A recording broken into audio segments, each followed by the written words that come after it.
Machini kendo duol mochungne wuoth makare pacho ka NTSA ka omakorego bila mag apaya dhi nyime gi timo apedha e apeini mopogore pacho ka maneno ni nyamburko mating'o jowuoth kod mag ji giwegi oluwore gi chike mag apaya e kinde ni nitiere ji mathoth e nyasi mar Christmas kod mar yawo higa manyien.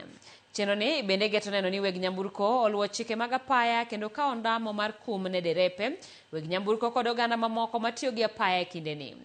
NTSA ne otimo apedha e apaya mawuok Homabay kochimo Katito, mano ni weg nyamburko luwo chike mag apaya kendo kinde apedha no nyamburko buora mane oyud ka weg gi ketho chike mag apaya no make.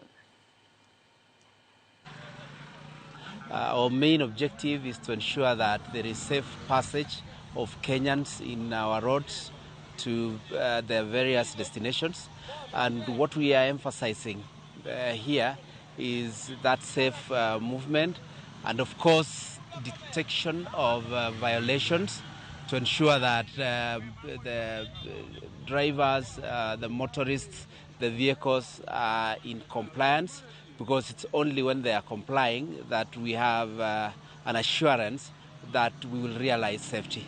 Road safety is a concerted effort. Nobody can do alone. It's not about the police, it's not about NTSA, it's about everybody. And for those who have defective vehicles, we are just asking them to just come through our roadblocks so that we can advise them on what to do.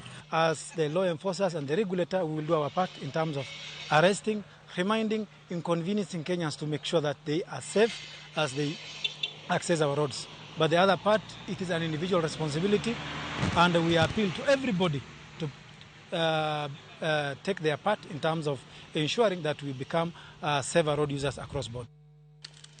Lokruok mar kor lwasi en achiel kuom gigo mikoni oserecho chenro mar pur kod pethe pacho ka, gino makoro nyayo midhiero mar kech kaluwore